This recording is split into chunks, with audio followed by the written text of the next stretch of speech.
there, second graders. Miss Monist wishing everybody a happy first day back to school. Even though our read aloud time has changed to the afternoon 2:30 p.m. meeting, I will still try to share the video for those of you that do not get to make the meeting but want to hear the story. So today's story is called Emily's Snowball, the World's Biggest, and it is by Elizabeth Keown and illustrated by Irene Trevis.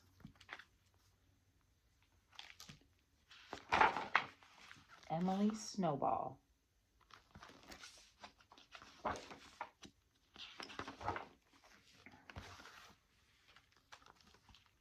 When Emily looked out the window, big flakes of snow were falling, and they had started to cover the ground. "I want to make a snowball," she said.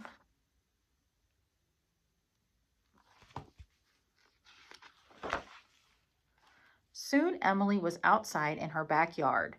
She took some snow in her hands and patted it together. She rolled it on the ground and made a snowball.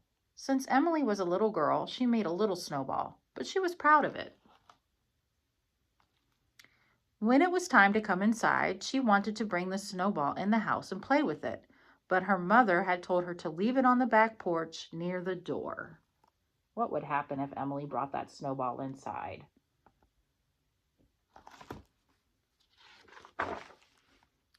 By the next morning, there was so much snow that all the schools were closed. Emily and her older brother and sister hurried outside to play.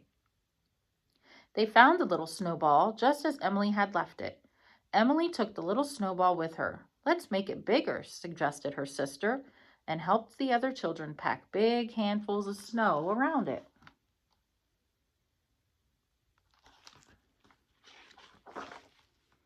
Then the children started pushing and rolling it. Over and over the snowball rolled, picking up more and more snow and growing bigger and bigger. The snowball became too big and too heavy for Emily and her brother and sister to roll, and the other boys and girls from the neighborhood helped them. When they were finished, Emily's snowball was so big, it was as big as all of the children putting it together.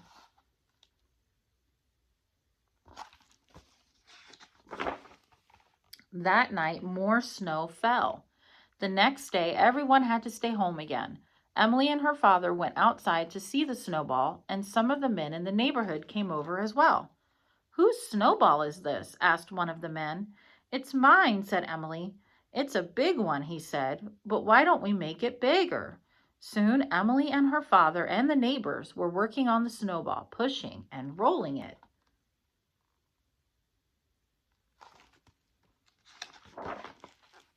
Over and over the snowball rolled, picking up more and more snow and growing bigger and bigger.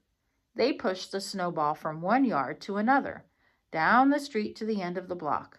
This snowball is as big and heavy as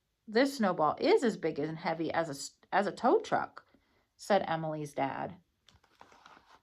That would be a pretty heavy snowball. How heavy do you think a tow truck is?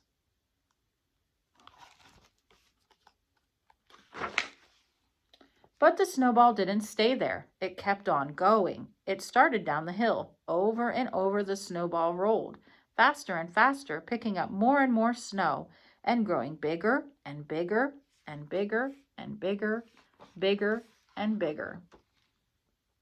Finally, at the bottom of the hill, it stopped rolling. Emily's snowball was enormous. It was as big as an elephant.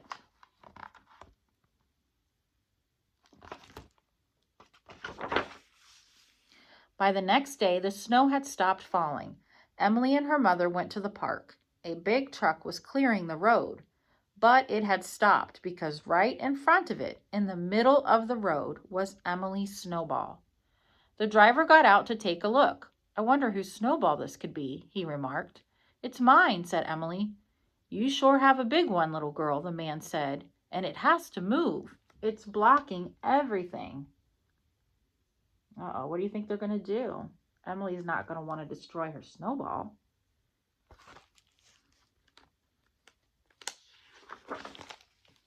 The driver got back in his truck. "Climb in," he said to Emily and her mother, "and we'll get this snowball out of the way."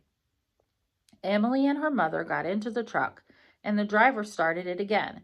Then, with the help of the other men who were working in the park, carefully, very carefully, the driver pushed the snowball out of the road and rolled it down a long, low hill. Over and over the snowball rolled, picking up more and more snow and growing bigger and bigger. The driver left the snowball near the children's playground. Then he looked at it again. "This snowball is huge," he said. "It's as big as a mountain."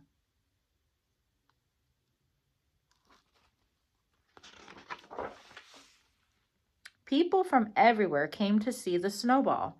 They all said it was as big as a mountain. Everybody said it was the biggest snowball they had ever seen, and everyone thought it had to be the world's biggest. Teachers and scientists from the university came to study the snowball and to measure it. They found that it really was the world's biggest, and they put up a sign, "Emily's Snowball, the world's biggest." There were stories about the snowball in newspapers and in books, and there were pictures of Emily and her snowball on TV.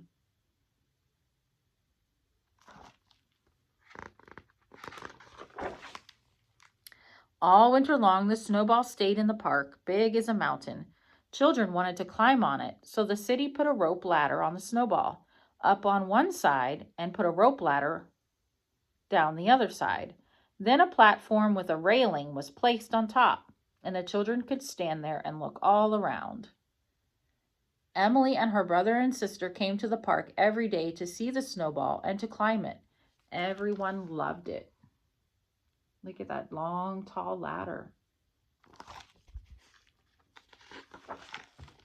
Finally, the weather started to get warm. Snow melted from the ground, but Emily's snowball stayed as big as a mountain. The sun grew warmer. Birds began to sing in the park. Slowly, the snowball started melting and turning to water.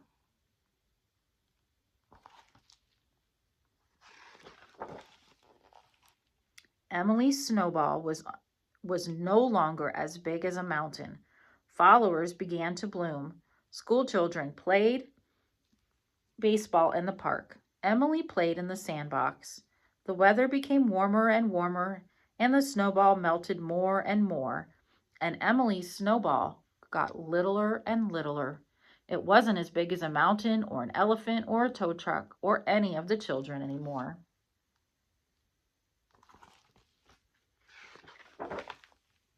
It wasn't even as big as a little ball.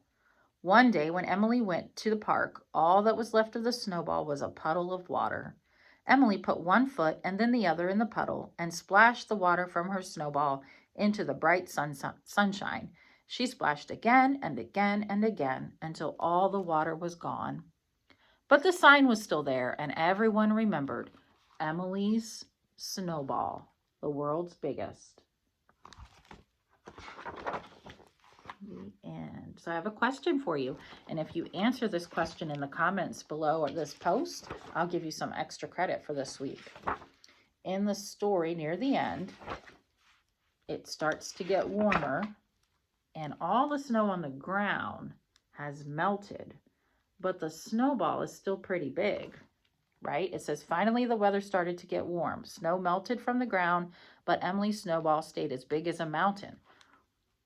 Why did her snowball stay longer than the rest of the snow? What caused her snowball to last longer and not melt as quickly as the rest of the snow? Share what you think in the comments below.